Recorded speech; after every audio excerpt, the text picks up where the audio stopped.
19h45 à la télévision Labari. Messieurs, dames, bonsoir et bienvenue à cette nouvelle session d'information du jeudi 11 avril 2019. Nous débutons cette édition avec cette note nécrologique. La famille de la société civile nigérienne en deuil avec la disparition cet après-midi de l'acteur de la société civile Lawali Aboubakar. À cette circonstance douloureuse, la famille de la société civile nigérienne et le groupe de presse Labari présentent leurs condoléances à la famille de l'illustre disparu. Paix à ton âme, Lawali Aboubakar, que le paradis soit ta dernière demeure. Amin. Ainsi va la vie. Le syndicat national des enseignants chercheurs et chercheurs du supérieur SNEX poursuit sa série de conférences publiques. Ce jeudi, c'est autour des thèmes gouvernance universitaire, recteur nommé, recteur élu, regard croisé. Suivez le résumé de cette conférence avec Ariata Salah et Ibrahim Abdou. Les enseignants-chercheurs du SNEX sont déterminés à démontrer les raisons de leur rejet du projet de décret portant nomination des recteurs des universités à travers cette conférence publique autour des thèmes gouvernance universitaire, recteur nommé, recteur élu, regard croisé. Les conférenciers ont tous brossé la situation des universités gérées par les recteurs nommés avec des exemples à l'appui. Une gérance jugée lamentable par le conférencier qui estime que le gouvernement doit ouvrir les yeux et voir la réalité en face. Actuellement, nous avons beaucoup de gens qui ne comprennent pas en fait le véritable problème que rencontrent les universités, les différentes universités. Et en fait, surtout le cas du gouvernement en fait, qui en tout cas se place dans une situation où il veut nommer les recteurs. Et on ne peut pas venir prendre des décisions comme ça parce que ça engage vraiment la vie de la communauté universitaire. Donc nous avons vu, particulièrement pour ne pas préjuger vraiment de ce que les camarades ont présenté, le cas de Tawa et le cas de Maradi, vraiment ce sont des cas à déplorer, où ce sont des relations conflictuelles qui existent entre le recteur nommé et ses collaborateurs, en l'occurrence donc les enseignants-chercheurs. Et ça c'est vraiment déplorable et je pense qu'il va falloir vraiment mieux en tout cas peser le pour et le contre avant de prendre certaines décisions qui vont aller à l'encontre, en tout cas qui ne vont pas faire atteindre les objectifs poursuivis. L'enseignement supérieur ne mérite pas se laisser aller selon le SNEX. Au lieu d'assister à une certaine sérénité dans les universités, on va assister beaucoup plus à, en tout cas, un système de blocage, je pense, puisque sans vraiment avoir consulté et aussi demandé, en tout cas, aux représentants, aux enseignants-chercheurs, donc ce qu'ils pensent réellement et vouloir peut-être prendre des décisions unilatérales, ce n'est pas ce qui va nous avancer. Voilà, en fait, tout le débat se pose à ce niveau-là. Et surtout l'aspect démocratique, la démocratie, et ce n'est pas un vain mot. Je pense qu'il faut bien commencer, comme on dit, à balayer devant sa porte avant d'aller devant la porte de l'autre. Donc il y a quand même des niveaux où il faut exercer en tout cas la démocratie et je pense que le meilleur lieu c'est l'université. Cette conférence publique organisée par le SNEX a vu la participation d'un public nombreux soucieux de l'avenir des universités publiques du Niger.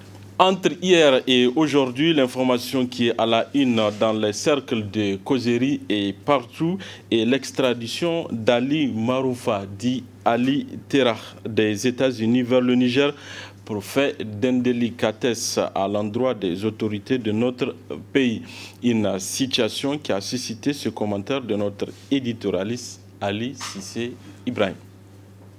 Dans une situation conflictuelle, le plus fort n'est pas nécessairement celui qui écrase son adversaire, mais certainement celui qui arrive à maîtriser sa colère.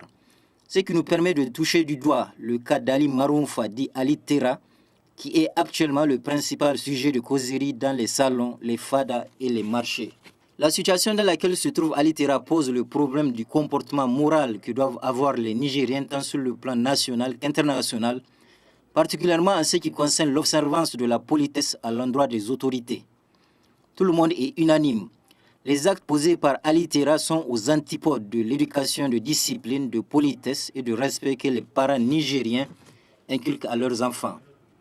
Il faut le dire clairement, Ali Tera n'avait aucun intérêt à insulter le président Issoufou Mahamadou ou tout autre concitoyen.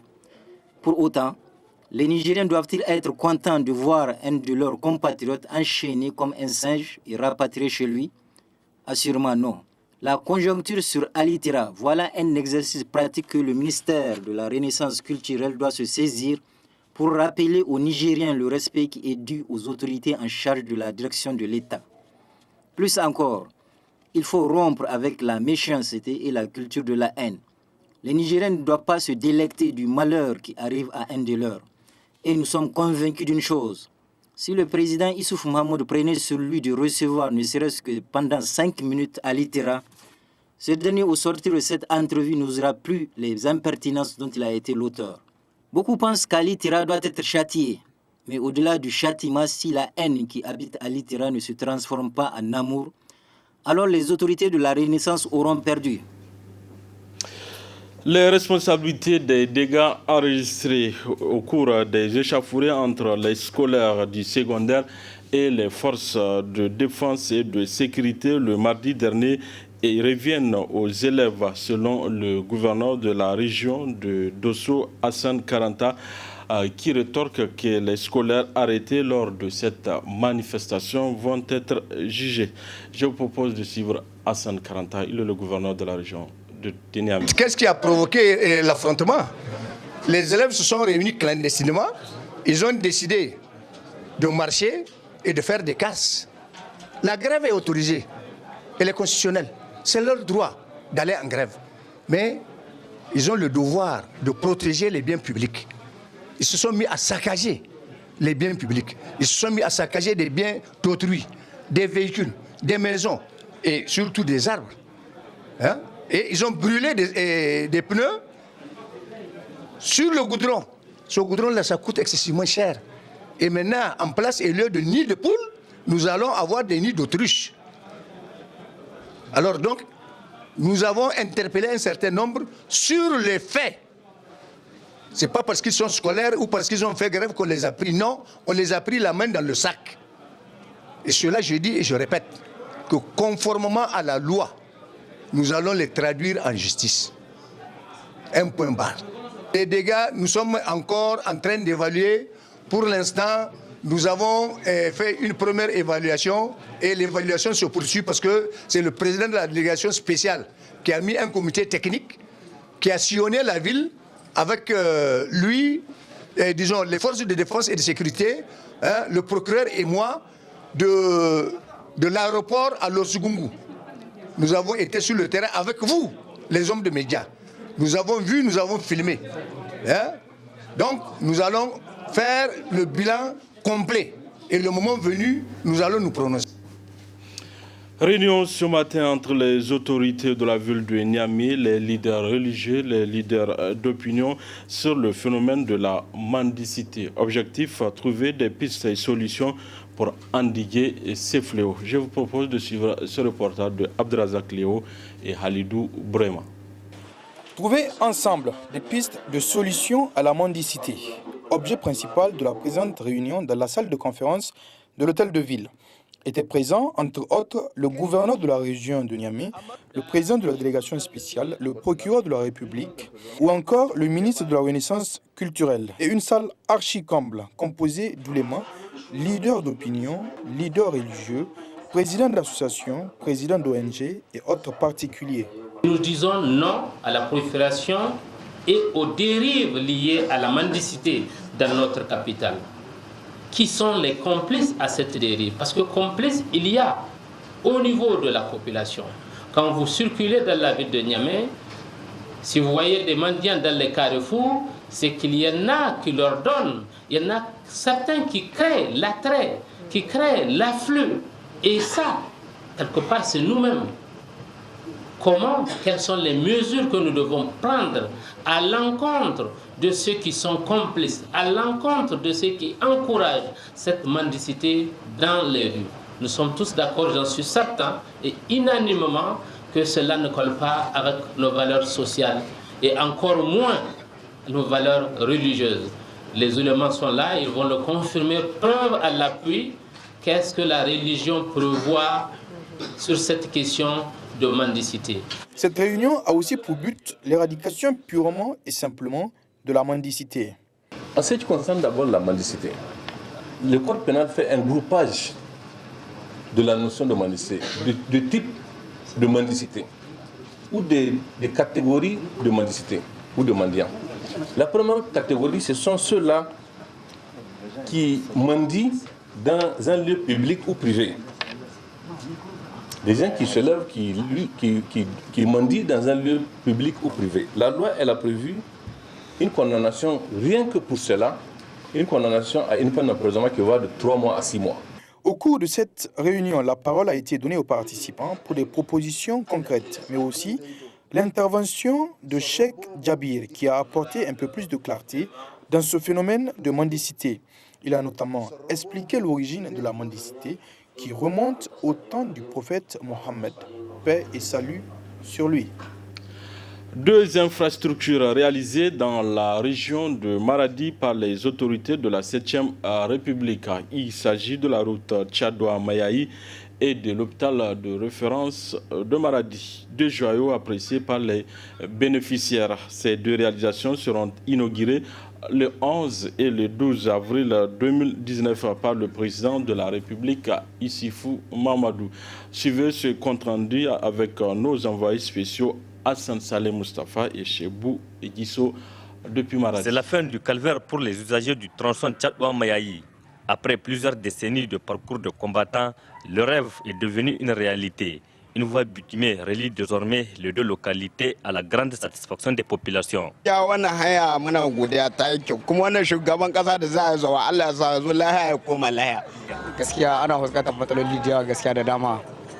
gaskiya sai dai Allah ƙara tsarewa kawai yayi masha Allah gaskiya ga hanya ta kawo canji mai albarka ubangiji Allah ya ba mu albarkacin ta Allah sa mu samu albarkacin ta ko Muhammad Isu ya biya Allah mai albarka Allah sa ya ƙare mulkin shi lafiya ana shan wahala da yawa da babu kwalita amma yanzu alhamdulillah da akwai kwalita an gode Allah ba da lada. Les autorités coutumières et administratives saluent également cette œuvre du président de la République qui contribuera au développement des activités socio-économiques dans la zone. Les Français, on a cherché à avoir cette route, on n'a pas eu. Mais maintenant, grâce au président de la République, peut-être il a pensé à son maître, Karissa qui est son maître, sans doute à cause de lui, il a pensé à nous faire cette route-là. Vraiment, on le remercie. Et ce goudron, donc il fait partie des meilleurs goudrons de la région que Mohamed Issoufou vient de nous faire pour désenclaver le département total de Meï.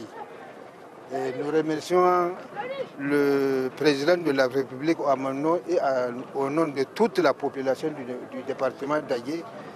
Et nous les remercions. Longue de 53 km 500, cette voie bitumée répond aux normes techniques conventionnelles. La route en bicouche, vous avez à la traversée de la communication, donc elle fait une largeur de 11 mètres et à rase campagne, elle fait une largeur de 10 mètres. Donc quand on dit 10 mètres, ça veut dire que vous avez la chaussée de 7 mètres et l'accotement qui font 1,5.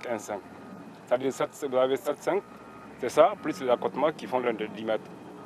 Donc c'est la même chose qu'on a tenu maintenant pour l'agglomération, donc l'accotement est un peu élargi, donc pour permettre donc, le stationnement donc, des véhicules. Un autre joyau au profit de la région de Maradi, l'hôpital de référence, doté de matériel de la dernière génération.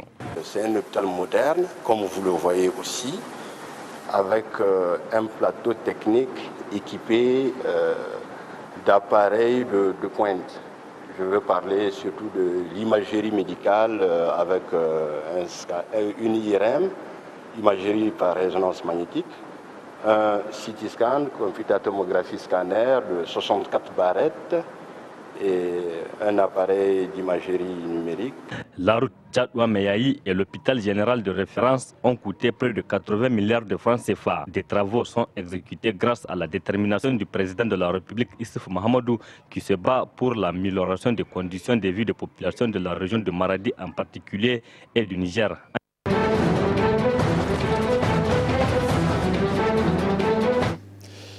Khartoum au Soudan, des consultations sont en cours pour former un conseil de consultation de transition. L'armée, comme vous le savez, a imposé 3 mois d'état d'urgence. Suivez ce reportage. Une foule en liesse devant le QG de l'armée à Khartoum. Les manifestants attendaient avec impatience l'annonce promise par l'armée à la télévision officielle. J'annonce en tant que ministre de la Défense la chute du régime et le placement en détention dans un lieu sûr de son chef. J'annonce également la création d'un conseil militaire de transition chargé de gouverner le pays pendant 2 ans. Des élections seront organisées à l'issue de cette période transitoire. Les frontières sont fermées jusqu'à nouvel ordre, l'espace aérien, lui, pendant 24 heures. L'état d'urgence est aussi instauré pendant 3 mois et un couvre-feu nocturne durant 1 mois. Un cessez-le-feu a aussi été annoncé dans tout le pays, notamment au Darfour, région meurtrie par les conflits. Avant ces annonces, des violences ont été observées près du lieu de manifestation. Des tirs d'armes à feu ont retenti, au moins une personne a été touchée. Selon des médias présents sur place, les soldats ont répondu à des tirs venus d'un bâtiment près des manifestants. Plusieurs fois ces derniers jours, certains soldats n'avaient pas hésité à se déployer pour protéger les Soudanais des forces de sécurité fidèles à Omar el-Béchir. Ce jeudi à Khartoum, la foule s'est dirigée en masse vers le quartier général de l'armée, lieu symbolique de la contestation. Pour le 6e jour consécutif, les manifestants appelaient à la chute d'Omar el-Béchir, des hommes et des femmes venus de tout le pays, malgré les 11 morts de mardi. Mais les meneurs du mouvement de contestation rejettent le coup d'État de l'armée. Ils promettent de poursuivre les manifestations. Julian Assange a été arrêté ce matin à Londres. Le fondateur de Wikileaks est inculpé aux États-Unis pour avoir conspiré avec Kelsey Manning, un militaire américain qui a fourni au site internet des documents secrets de l'armée américaine. Je vous propose de suivre son avocat.